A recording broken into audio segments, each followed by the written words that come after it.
Hello friends, मैं हूं अनुपम शर्मा और आज हम कर रहे हैं कंपोनेंट्स ऑफ बजट। इसका एक्सपेंडिचर पार्ट 3 कर रहे हैं। इसके पहले ऑब्जेक्टिव ऑफ बजट देख लिए थे और हमने revenue receipts and capital receipts का भी देखा था। अब हम कर रहे हैं थर्ड पार्ट, जिसमें है रेवेन्यू एक्सपेंडिचर और capital expenditure.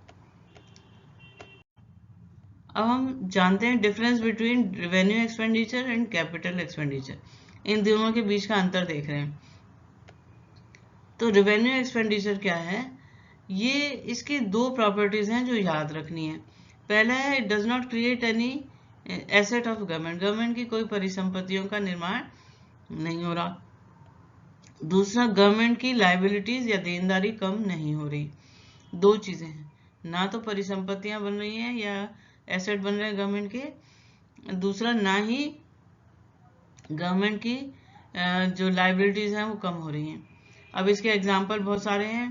Veg bill of government, यानी कि जो सैलरीज वगैरह अपने एम्प्लॉयज को देती है गवर्नमेंट, उसमें ना तो परिसंपत्तियां बनती हैं, यानी कि ना तो कोई एसेट बनते हैं और ना ही लाइबिलिटीज कोई कम होती हैं।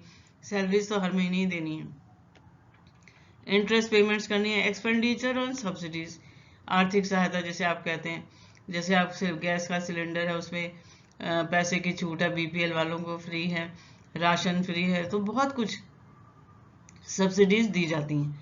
ठीक है, लॉ एंड ऑर्डर मेंटेन करने के लिए भी जो सेक्टर है, जो हमारे डिफेंस पर्सनल हैं या हमारे ये जो लॉ एंड ऑर्डर पुलिस है, इन सब की भी सैलरीज देनी पड़ती हैं।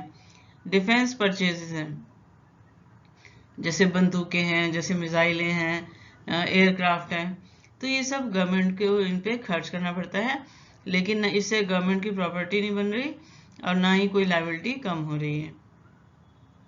ओल्ड एज पेंशन हैं, ये देनी है, स्कॉलरशिप्स देनी है।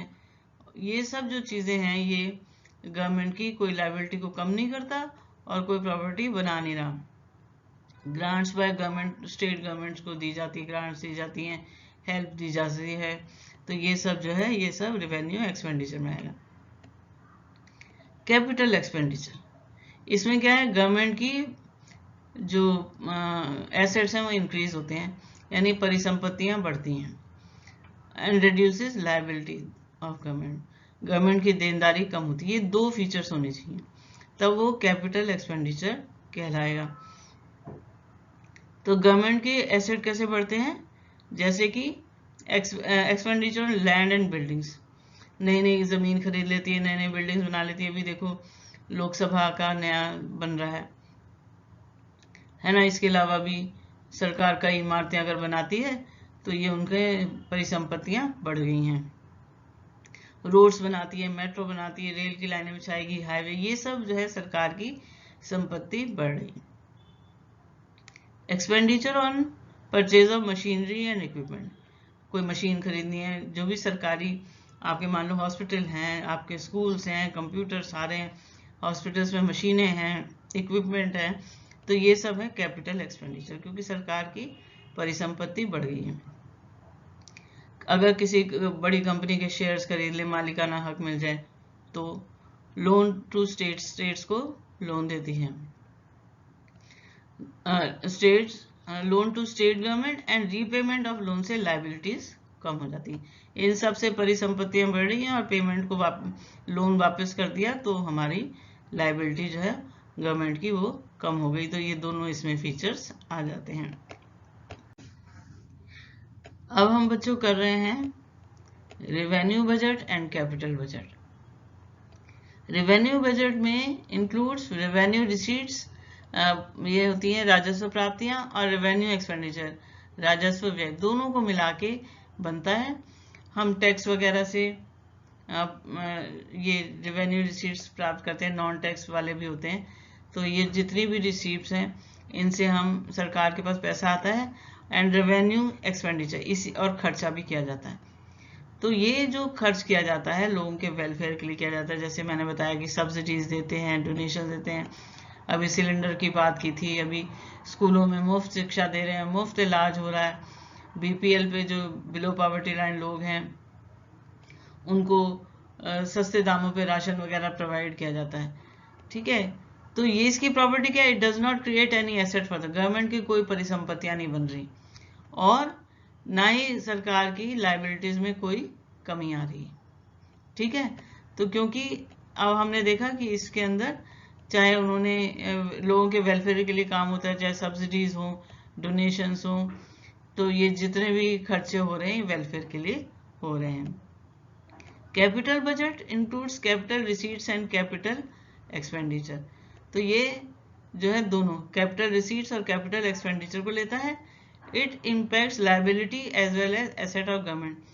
गवर्नमेंट की लायबिलिटीज कम भी हो सकती हैं, बढ़ भी सकती हैं, यानी देनदारियां कम हो सकती हैं, बढ़ भी सकती हैं, और परिसंपत्तियां बढ़ भी सकती हैं और घट भी सकती हैं। परचेज अगर शेयर करेगी कंपनी की तो परिसंपत्तियां बढ़ जाएगी। अगर डिसइन्वेस्टमेंट किया, अपने कंपनी के शेयर्स बेच दिए, मालिकाना हक खत्म कर दिया, तो एसेट कम हो जाएंगे। रीपेमेंट ऑफ लोन किया तो इससे सरकार की लायबिलिटी कम हो जाएगी। अगर बोरिंग्स की हैं, लिया है, तो लायबिलिटीज बढ़ेंगी, और अगर लोन वापस कर दिया तो लायबिलिटीज कम हो जाएंगी। और अब हम कुछ सीबीएसई के क्वेश्चन जो आए हैं उसके हिसाब से ले रहे हैं। ऐसे ही आ जाते हैं कि जैसे आपको कुछ दे दिए, फॉर एग्जांपल सब्सिडीज ये किस में आएंगे, रिवेन्यू एक्सपेंडिचर में आएगा, कैपिटल एक्सपेंडिचर में आएगा, तो इसको कैसे समझाना है। तो फॉर एग्जांपल आपसे पूछा जाए कि सब्सिडीज किस में आएंगी, है ना, तो आप कहेंगे रिवेन्यू एक्सपेंडिचर में आएंगी। फिर आप दोनों कॉज लिख देंगे कि इनकी, क्योंकि ये सरकार की जो परिसंपत्तियां या एसेट हैं उनको नहीं बढ़ाते, और ये जो इनकी सरकार की लायबिलिटीज को कम नहीं करते। ठीक है, expenditure on purchase of computers, अब ये कैपिटल हो गई। ठीक है, कैपिटल एक्सपेंडिचर, क्योंकि सरकार की परिसंपत्तियां बढ़ गई हैं। ठीक है, इसलिए ये कैपिटल एक्सपेंडिचर में आ जाएगा।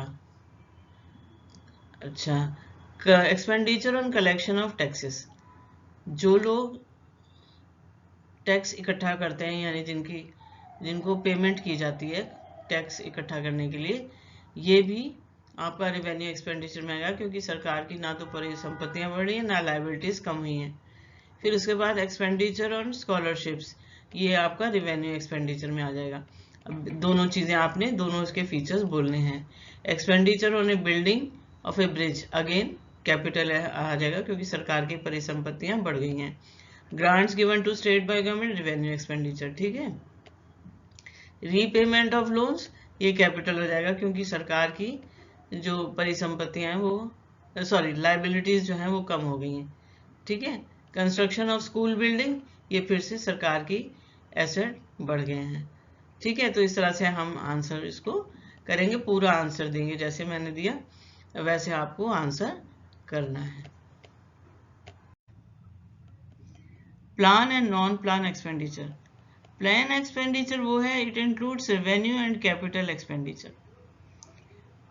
ये दोनों एक्सपेंडिचर को लेता है, चाहे रेवेन्यू एक्सपेंडिचर हो चाहे कैपिटल, फुल बजट हो गया ना, रेवेन्यू और कैपिटल एक्सपेंडिचर दोनों लेगा।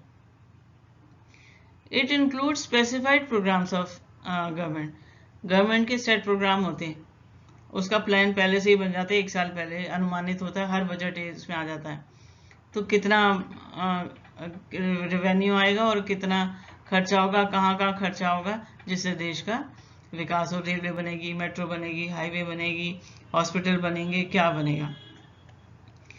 Assistant to states government by centre, financial assistant देती है सरकार स्टेट्स को, चाहे भूकंप आ जाए, चाहे फ्लड आ जाए, सूखा पड़ जाए, या और कोई असिस्टेंस चाहिए, फाइनेंशियल असिस्टेंस देती है। Non plan expenditure, it includes expenditure on functioning of government, ये प्लान नहीं होता, जो भी सरकार के एम्प्लॉयज हैं उनको सैलरीज वगैरह देनी है तो देनी है, लॉ एंड ऑर्डर हो गया, डिफेंस पे जो खर्चा होना है, सब्सिडीज है, ये सब जो नॉन प्लान है, ये तो देने ही देने। तो प्लान वाले जो होते हैं वो अलग होते हैं और नॉन प्लान वाले अलग होते हैं। तो बच्चों, अगर मेरा ये वीडियो पसंद आया हो तो लाइक और शेयर करें, सब्सक्राइब करें और बेल आइकन का बटन जरूर दबाएं। Thank you.